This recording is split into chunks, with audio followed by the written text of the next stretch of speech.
Hi, good afternoon. This is Craig Taggart with Compliance Online. Compliance Online, if you're not aware, they are the largest GRC advisory network in the world when it comes to governance, risk, and compliance.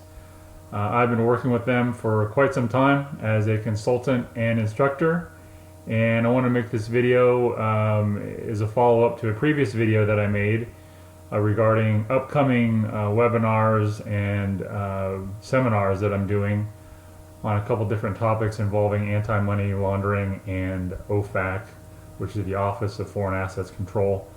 It is about 1:30 out here in California on August 5th. Hopefully you're all doing well and enjoying your summer. I'm actually indoors working and making this video for a number of different reasons. Number one being, this is actually kind of fun. I actually like doing these. I think it brings a lot of awareness to the GRC world when it comes to corporate America. And I like doing consulting. I like doing the training part of it. So if this resonates with some of you out there that are involved with governance, risk, compliance, finance, banking, if you're a banking officer, a regulator, I hope this video will help you with your internal training needs, and if the opportunity is there, I'd love to sit down and or talk to you in detail about working together and making sure that your firm or your organization is protected or at least educated in every way possible. So today we're going to be talking about developing an effective fraud risk management program. I've done this training a couple different times. It's actually gone over really well. I had a lot of good feedback on it, so I wanted to make this video for some of you that might have an interest in developing a fraud risk management program, which I believe is essential for all kinds of businesses, whether it's small, medium, large, multinational, publicly traded company, doesn't matter. This is something that I'm a big proponent of. I think that fraud is everywhere we look. And as the world becomes more and more open, more and more flat, as Thomas Friedman wrote in his book, The World is Flat, several years ago, if you read that book. It is a very, very competitive business world that we are now in, and fraud is running rampant in several different areas. Some of those we'll cover today. So this will last about 90 minutes on this webinar. Usually the last 10 minutes is for question and answer, but I'm just going to cover a lot of content today, and hopefully this will provide some value to many of you out there that might need this for your own internal resources or just basic education. This is a good tool to utilize. So let's just get started. Again, this is developing an effective fraud risk management program, and we're just going to kind of move forward. There's going to be about 20 slides, so hopefully we can keep together and move forward as seamless as possible. So what we're going to be covering today is areas covered in this webinar are going to be identify fraud risks and the factors that influence them.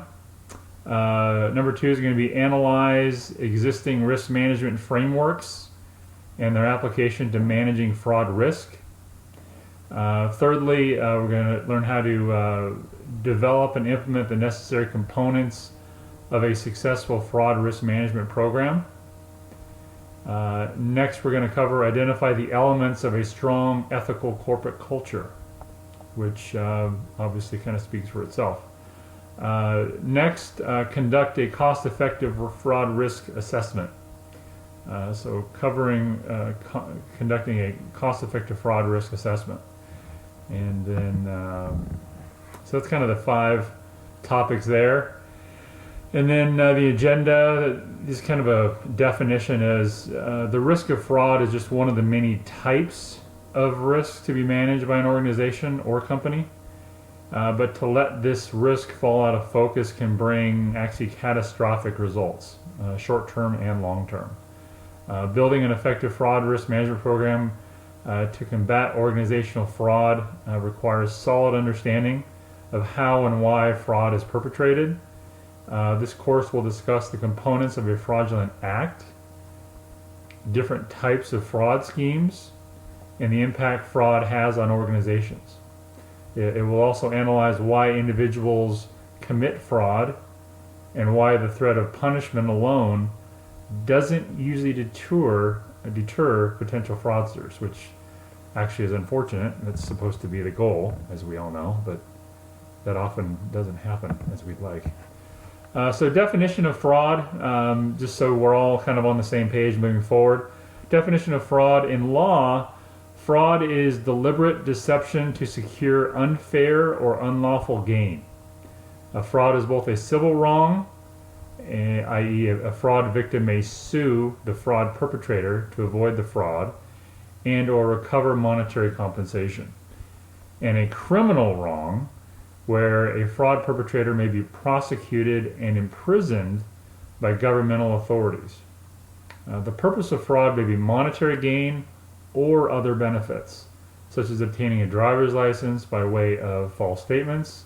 A hoax is a distinct concept that involves deception without the intention of gain or of materially damaging or depriving the victim. So just to kind of clarify the difference between fraud and a hoax, and then kind of diving in between, there's civil wrong and then there's criminal wrong when it comes to fraud. So there's that kind of definition for you.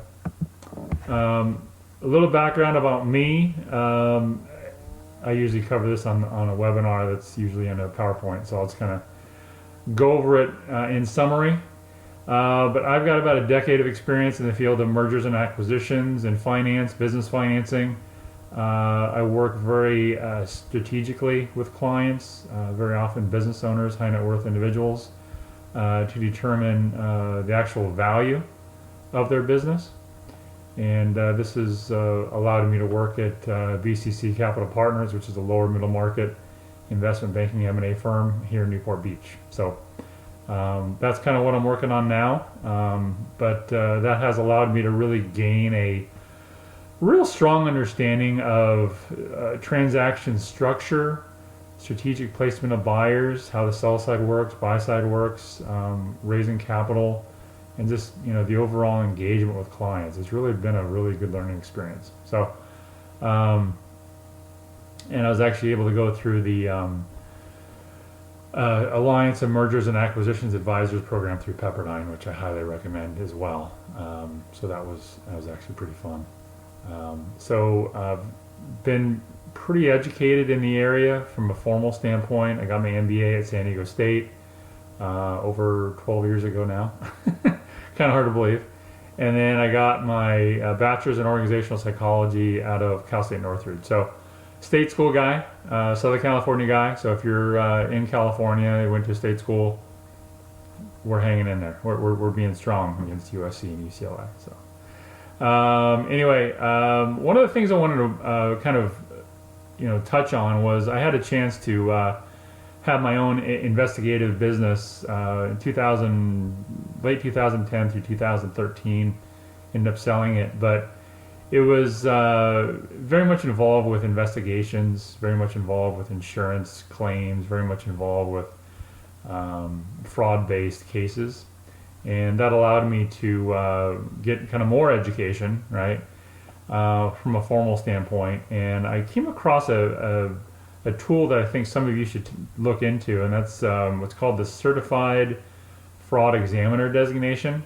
And there's a lot of kind of letters floating out there and getting designations and certificates and stuff like that. So, obviously I'm very aware of that, but this was something that was actually pretty educational, and it's actually pretty useful for the most part. I mean, it really kind of covers a lot of ground from not only just work-related incident, but also just the long-term view of where things might be going when it comes to fraud cases. A very quantitative view, a very qualitative view.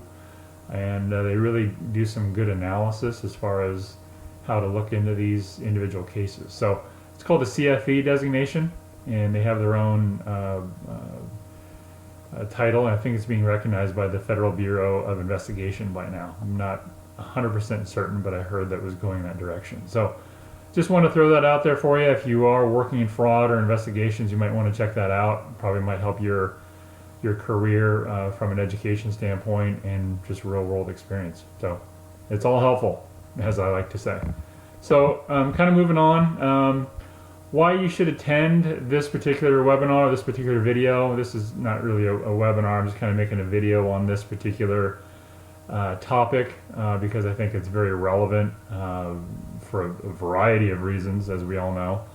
But the field of risk management has attracted increased mainstream attention in the wake of the economic meltdown, as the public has become to comprehend the negative effects of uncontained risk. This is obviously going back to late 2007, early 2008, with the complete economic shutdown due to the credit crisis on Wall Street, and the Federal Reserve having to come in with quantitative easing shortly thereafter. And unfortunately, many risk management professionals tend to underestimate the role of fraud in the scope of their professional duties. So that's one of the reasons why I'm really making this, is because it's just you can't ignore it anymore.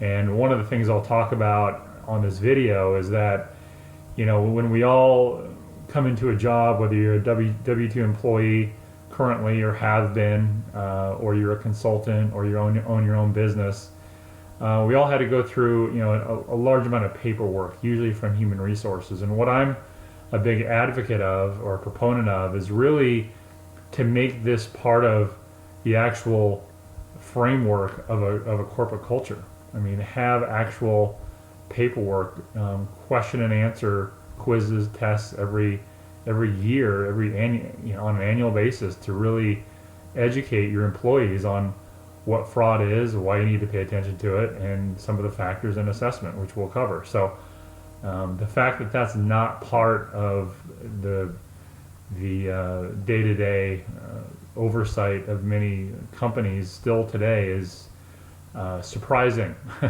to say the least, to see, you know, how much risk they're opening themselves up to. So anyway, moving on. So kind of a fact I want to kind of throw out today is you know, I'm not going to get too much into numbers today, even though I have a financial background. But with organizations currently, this is based on 2013 data, with organizations losing an estimated 5% of their annual revenues to fraud, the need for a strong anti-fraud stance and proactive, comprehensive approach to combating fraud is clear. So if you think about the overall GDP of all the countries in the world in 2013, they lost about 5% of that, or potentially could have had 5% net gain if it wasn't due to fraud issues. So pretty big number, to say the least, and that's probably a bigger number even now in 2015, unfortunately. So as organizations increase their focus on fraud, they should take the opportunity to consider, enact, and improve measures to detect, deter, and prevent fraud. Without clear, defined objectives, a fraud risk management program cannot be effective. It just cannot. If you're not aware of something, you know, it's like the saying that I like to, you know, use during these educational formats is, you're only as intelligent as what you're aware of. You know, and if you're not aware of it, you sure can't manage it. So, I mean, that kind of sums it up, I think, right there. So some of the common fraud schemes that I've come across on research, and this is just based on FBI data, I think it was 2014, Federal Bureau of Investigations. Some of the common fraud schemes out there, which many of you are probably aware of, but I just kind of want to highlight some of those that were mentioned in recent studies. So some of the common fraud schemes I broke it down into 6, and there's obviously more than that, but this will kind of give you an idea of what are the major areas. First one is telemarketing fraud, kind of speaks for itself.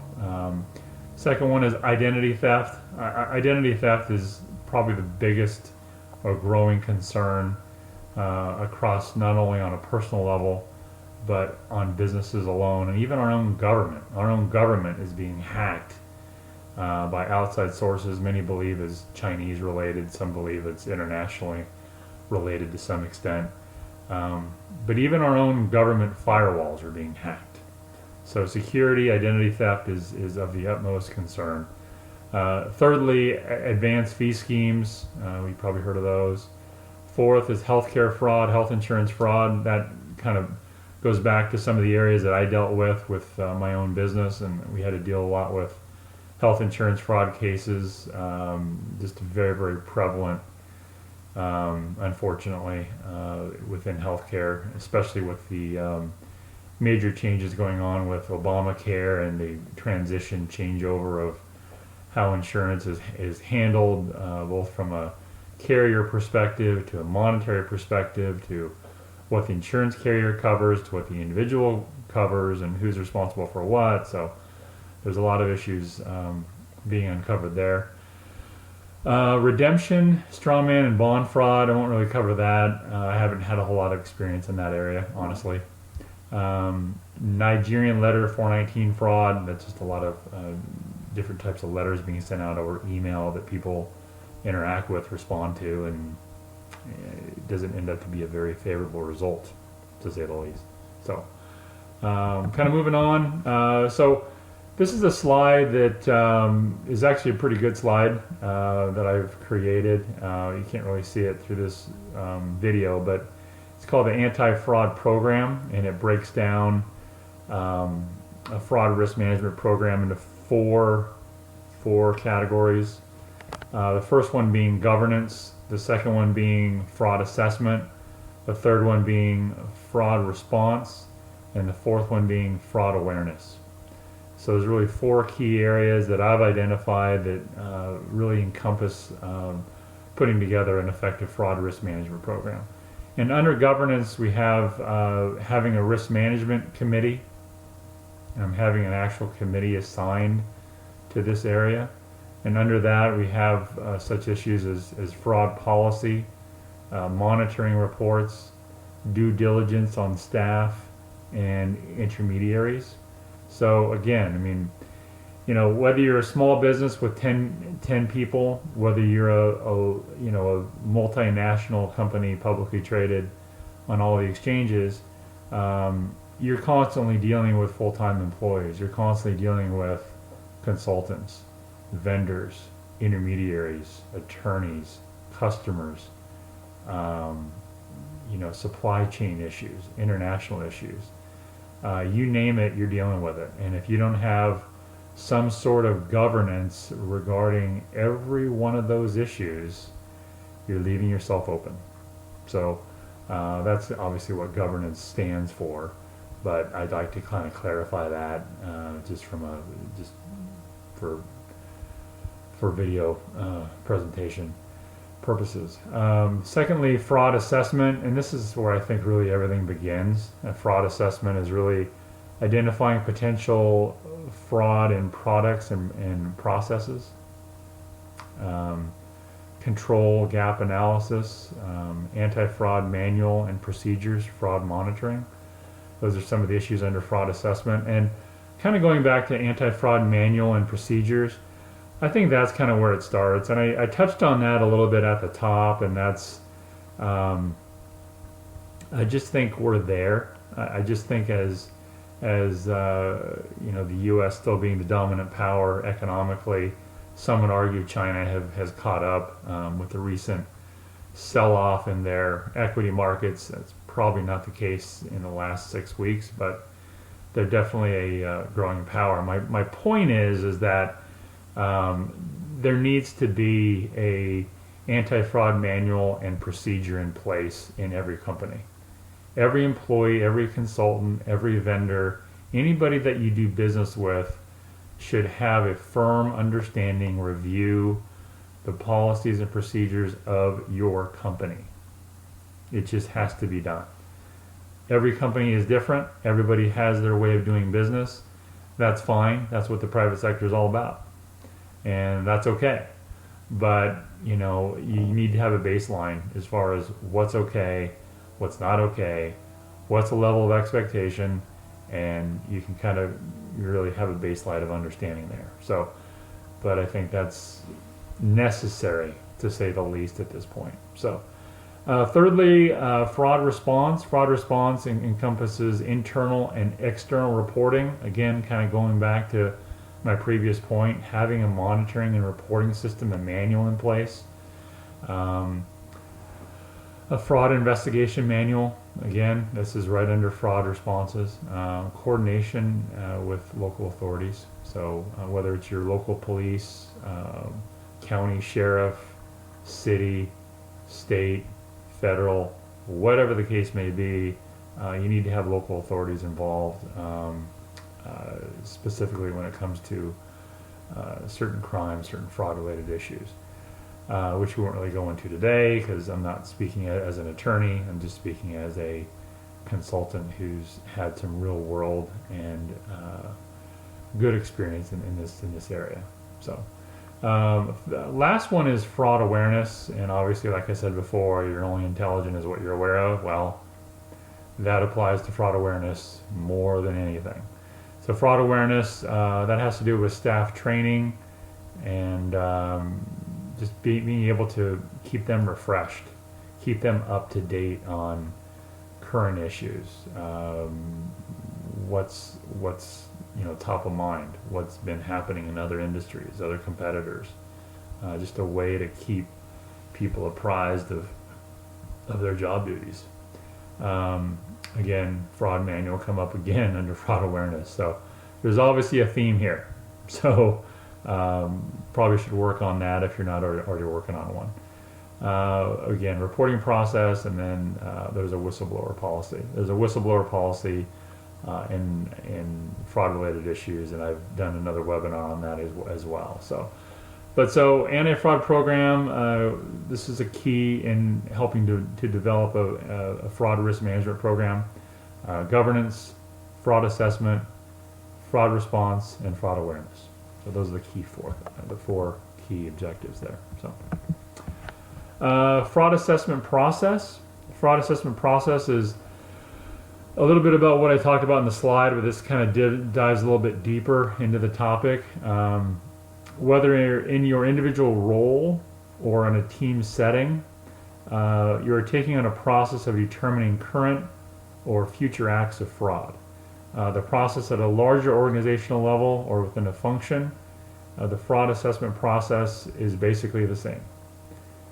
Here's a kind of a top-down approach that I've used, that I've implemented, that I've kind of consulted on regarding the process. And the first one is review business objectives.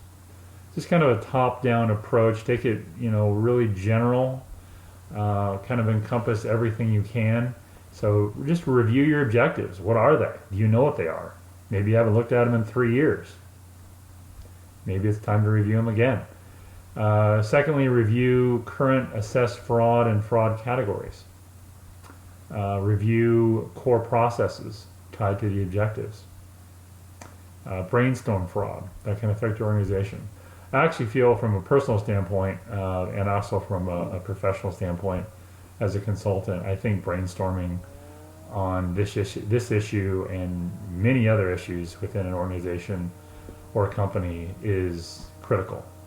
I think anytime you can get, whether it's key executives or management or regular staff in separate meetings or the same meeting, however your structure is, anytime you can brainstorm, everybody's going to have a certain view of how they look at a certain topic or maybe a certain experience they could bring to the table. So I always think brainstorming is a absolutely outstanding idea. I don't think it's done enough. I think there's too much silo. There's too much silo. There's too many silos in companies still. I think there's too much of that, and I don't know that that's changing as much. I know on the tech side that there is changes going on as far as how workspaces are designed, how they're set up, and how they're managed. But I do believe that companies suffer from the same epidemic or same issue they've suffered for 20, 30, 40 years, and that's really that silo effect where you're in a cubicle, you're in an office, and you're doing what you need to be doing, but there's not enough time to really, brainstorm and really understand how you can maybe work a little bit more efficiently and to help each other perform. Next one is determine criteria or possibility and impact to develop a ranking acts of fraud.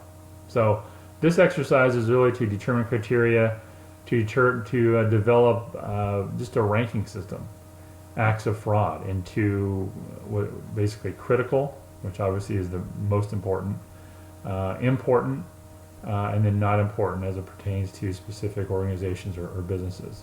I think there needs to be a ranking system done. And next one is determine whether the controls in place are efficient and effective. Many of them, executives or management or their job duties, you get, locked into a certain project, or you get in a certain routine, which we all do as people, as in a certain job. But sometimes you get in a role and you're not aware of all of your job duties, and that's normal. Not everybody can stay on top of everything all the time.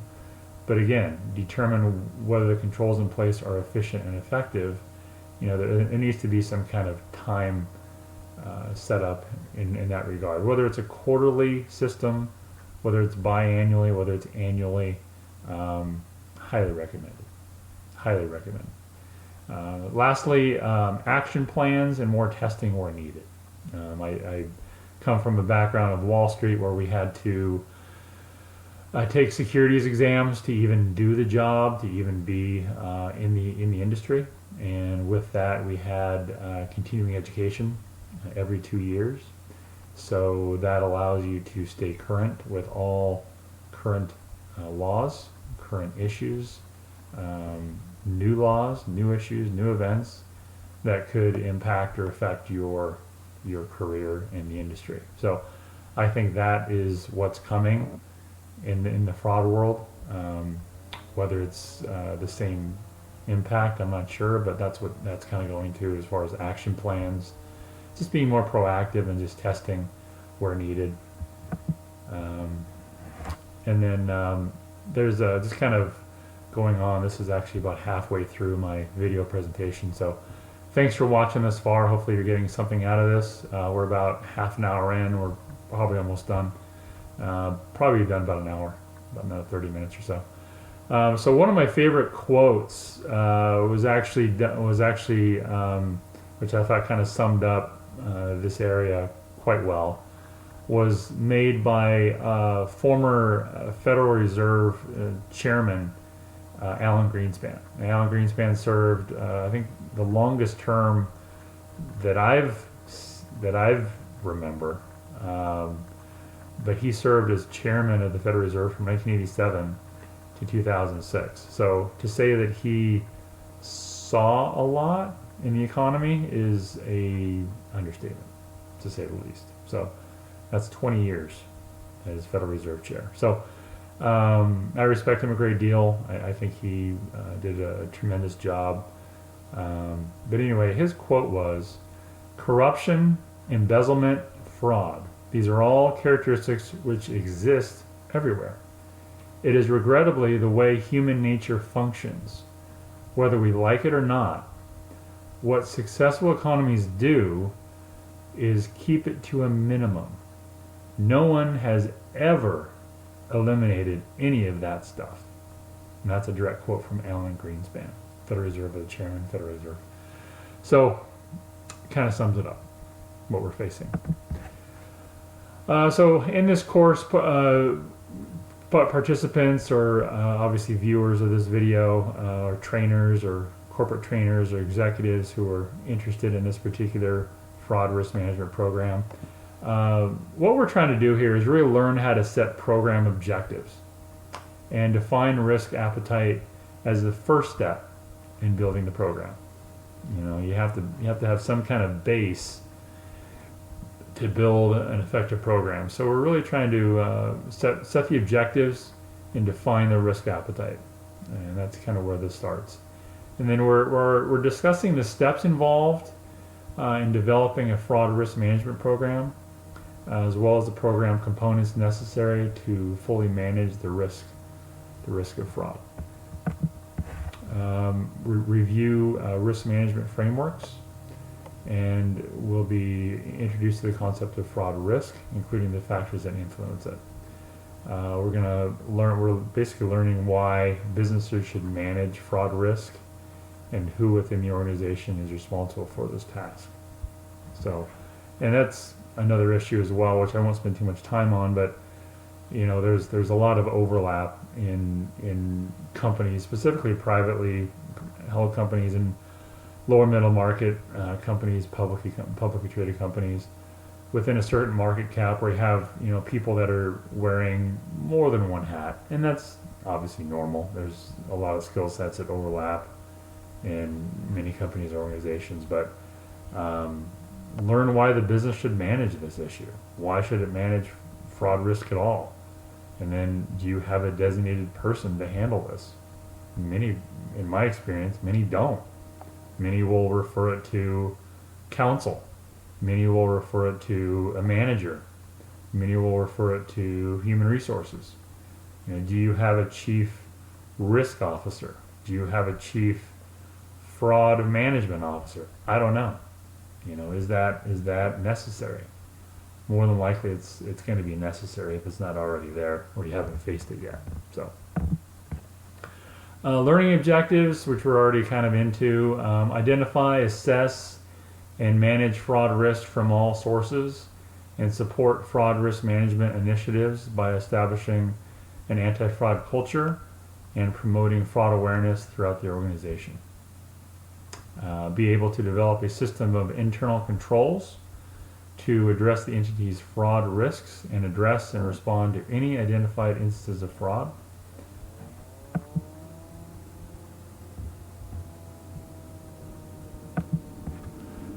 Becoming familiar with common fraud schemes and risks, which we kind of already did. We went over about 6 of them that are very common according to the FBI data 2014.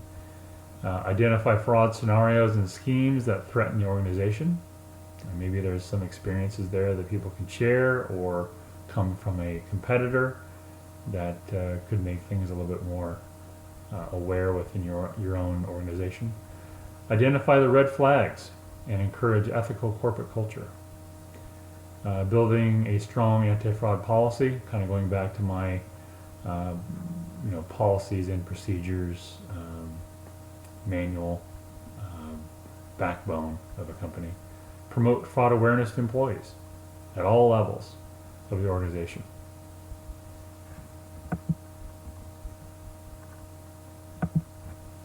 So some of the people that'll actually really benefit from this video, I believe, and this will be put on LinkedIn, and I'll share this. This will be put on YouTube. I'll put it on LinkedIn. I'm involved with, pretty active with a lot of groups on LinkedIn as well, and some organizations out there in GRC world. So it'll be on the Compliance Online website as well. So, but some of the professionals that will directly benefit from this video, in my opinion, are bank and financial institution auditors, controllers and corporate managers, forensic and management accountants, accounts payable, financial analysts, governance, risk management, and compliance officers, kind of speaks for itself. Internal and external auditors, CPAs, and certified fraud examiners and other anti-fraud professionals. Obviously, I think banking officers, regulators, auditors would definitely benefit from this. So kind of moving on to the next slide here, some of the techniques that are used currently for fraud detection fall into really 2 primary classes that I found. There's statistical techniques and artificial intelligence. Examples of statistical data analysis techniques are some of the following. Data pre-processing. There's data pre-processing techniques for detection, validation, error correction, and filling up of missing or incorrect data. Calculation of various statistical parameters such as averages, quantiles, performance metrics, probability distributions, and so on.